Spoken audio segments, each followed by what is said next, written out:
नमस्कार दर्शकों, आप देख रहे हैं टॉप ट्रू न्यूज। इस वक्त की सबसे बड़ी खबर सामने आ रही है और दुनिया की ताजा अपडेट के लिए बने रहिए हमारे साथ। अग्रीमेंट तभी होती है ना जब हस्ताक्षर होते हैं। छूट तब मिलती है जब बंधन होते हैं। बंधन तब होते हैं जब अग्रीमेंट होती है। अग्रीमेंट तब होती है जब हस्ताक्षर होते हैं। कौन से हस्ताक्षर हुए हैं ट्रेड डील पर? क्यों बंधे हुए हो आप उस तथाकथित ट्रेड डील से जिसपे हस्ताक्षर नहीं हुए? क्यों छूट चाहिए आपको? क्यों आपने बंधन स्वीकार किए? पूछिए ना बीजेपी वालों से। ये कौन से बंधन है? ये ट्रेड डील के बंधन तो नहीं है क्योंकि साइन नहीं हुए। ये एप्स्टीन के बंधन है। Regarding the Iranian ship incident in the Indian Ocean region, how do you see the Sri Lankan government react to that? Do you see it as a welcoming step? Well, despite the fact that the Sri Lankan Navy is definitely not superior to the Indian Navy. Indian Navy is definitely far more superior than the Navy of our neighbors, including that of Sri Lanka. Yet, Sri Lanka acted promptly is what the news reports say. Yet, India failed to protect its guest, unarmed guest, in the waters of Indian Ocean, barely a few kilometers away. We can actually say in our strategic courtyard, front yard, backyard, whatever you wish to say. We are looked upon by our neighbors and also by the world at large to possess the technical ability to monitor what's going on in the Indian Ocean. Weren't we aware of the presence of a nuclear submarine in our neighborhood? Our guest, our unarmed guest, got destroyed by America. We kept quiet. That's the history. That's how history will be written. I don't want to compare two countries. We belong to India. We have to talk about India. We must talk about India. But our government has not acted in the way India would have acted, in the way any other government would have acted. And it's a shame for all of us.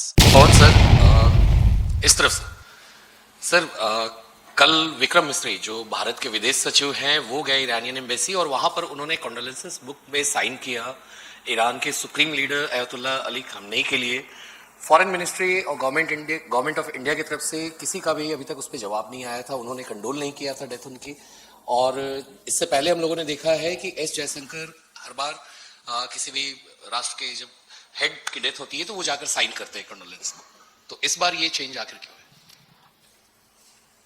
है? कुछ महीनों पहले जब Iran के राष्ट्रपति की मृत्यु हुई थी तब एस जयशंकर खुद गए थे और होता भी यही है। खास तौर पे तब जब हमारे रिश्ते बहुत ऐतिहासिक हों, बहुत सामरिक हों, आर्थिक रूप से भी हों, सांस्कृतिक रिश्ते भी हों और बहुत गहरे रिश्ते हों, उन रिश्तों की जड़ें बहुत गहरी हों। कल ऐसा नहीं हुआ। कल भी एक कब हुआ जब हम लोगों ने, विपक्ष ने एक पूरा प्रेशर बनाया। हमने लगातार सवाल उठाए सरकार पर। आप एक शोक का एक शब्द नहीं बोल पा रहे, क्यों? प्रधानमंत्री की तरफ से अभी तक कुछ नहीं आया। एस जयशंकर चुप है। एक अफसर को जरूर भेजा इन्होंने हमारी प्रेस वार्ता के कुछ घंटों बाद, लेकिन पूरा विश्व ये देख रहा है कि भारत कैसे लड़खड़ा रहा है, भारत की विदेश नीति कैसे लड़खड़ा रही है। माइक देना। सर, जैसा कि प्रेजेंट सिनेरियो में दिख रहा है, वेनेजुएला पर अमेरिका ने कब्जा कर ही लिया है। ईरान जंग हार रहा है और अगर आने वाले समय में ईरान जंग हार जाता है और उसके ऊपर भी अमेरिका कब्जा हो जाता है तो भारत का जो चाबहार पोर्ट है उसका क्या होगा? और जो अभी 30 दिन के लिए पेट्रोल रशिया से लेने की इजाजत, जैसा आप बता रहे हैं, मिली है, तो अगर वो इजाजत आगे नहीं मिलती तब तो पेट्रोल पर भी, कच्चे तेल पर भी अमेरिका का एक छत्र राज होगा और हमें यकीनन महंगे दामों पर तेल मिलेगा। तो अर्थव्यवस्था जो है हमारी जिस गति में अभी चल रही है, क्या आगे उस पर कैसा असर पड़ेगा? जो आप सवाल पूछ रहे हैं बहुत सही वाजिब सवाल है। कल हमने पूरी आंकड़ों के साथ ये चर्चा की थी कि जिस दिशा में ये जंग जा रहा है और जिस दिशा में भारत की विदेश नीति जा रही है, हमारे हर घर में गैस सिलेंडर से लेकर हमारी गाड़ियों के तेल तक और उसके बाद खाद्य सामग्री तक पे बहुत भारी चोट होने वाली है। एलएनजी, एलपीजी के बारे में हमने कल आंकड़े दिए, किसानों के बारे में हमने आंकड़े दिए कि फर्टिलाइजर और यूरिया पे इसका क्या प्रभाव पड़ेगा।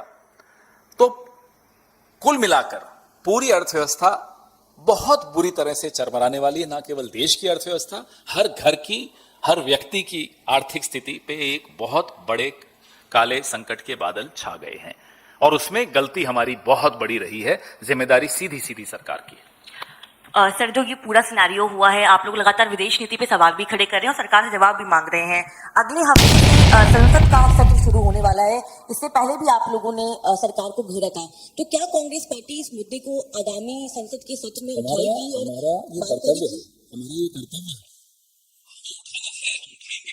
ये ऐसा मुद्दा है जो मैंने आपको अभी इनके जवाब में कहा कि हर व्यक्ति की आर्थिक स्थिति पर प्रश्न चिन्ह खड़ा हो गया है, देश की आर्थिक स्थिति पर, ना केवल आर्थिक स्थिति, सबसे महत्वपूर्ण है आर्थिक स्थिति, इसमें कोई शक की बात नहीं, लेकिन जो हमारे पुराने रिश्ते और सैकड़ों हजारों साल के रिश्ते इस देश के, एक इस सभ्यता के साथ, ईरान के साथ, उसको एक व्यक्ति की गुलामी ने, एक व्यक्ति के डर ने यह हालत कर दी हमारी कि हमें एक शब्द निंदा का नहीं निकल रहा इजराइल और अमेरिका के खिलाफ, कि हमारे मुंह से एक शब्द शोक का नहीं निकलता। ईरान के जो धार्मिक गुरु भी हैं, राष्ट्राध्यक्ष भी रहे हैं, आयतुल्लाह खामेनेई की हत्या के खिलाफ, और सीधे सीधे हत्या थी, सीधे सीधे इजराइल और अमेरिका के हाथों हत्या हुई, सीधे सीधे गैर कानूनी युद्ध चल रहा है, हम एक शब्द नहीं बोल पा रहे।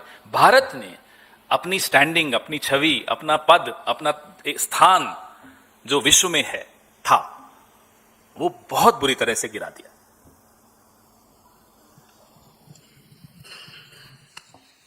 लगातार अभी तेल से पहले भी लगातार देख रहे हैं कि जो अमेरिका से ऑर्डर होता है, पहले अमेरिका बोल देता है, उसके बाद यहाँ फॉलो होता है। आर्थिक लॉस नो डाउट बड़ा लॉस है, लेकिन आर्थिक लॉस से भी ज्यादा लॉस होता है व्यक्ति की सेल्फ रेस्पेक्ट और भारत की रेस्पेक्ट। क्या जिस तरह से अमेरिका निर्णय लगातार दे रहा है, भारत में हर एक व्यक्ति का स्वाभिमान नहीं गिरेगा इस बात से? जो मुझे एक बात बताइए, जिस दिन डोनाल्ड ट्रंप अमेरिका से आया कि ऑपरेशन सिंदूर में सीजफायर हो गया है, शाम को आया, हमारी सरकार का रिएक्शन जो होना चाहिए था, अगर वो हो जाता तो हमें ये दिन नहीं देखने पड़ते। 100 बार, आज खरगे साहब ने भी ट्वीट किया है, आपने देखा होगा, 100 बार डोनाल्ड ट्रंप कह चुके हैं, एक बार नरेंद्र मोदी जी ने पलट के जवाब नहीं दिया कि नहीं साहब, सीज फायर ने हमने अपनी शर्तों पे, अपनी इच्छा से, अपनी मर्जी से, अपनी स्वतंत्रता से किया। नहीं बोले, एक बार बोल देते पलटकर। ब्राजील जैसे देश भी हैं, फ्रांस और स्पेन का मैंने कल आपको उदाहरण दिया। हम क्यों इतने बिछते जा रहे हैं, झुके जा रहे हैं? क्यों? कारण क्या है? कारण एप्स्टीन है, कारण गौतम अदानी की केस है, क्या है? लेकिन अब तो इस देश का बच्चा बच्चा ये सवाल पूछ रहा है, साहब क्यों डर रहे हो? आपने वो वीडियो देखा नरेंद्र मोदी का, कैसे गरज करके बोलते थे? अब क्या हुआ?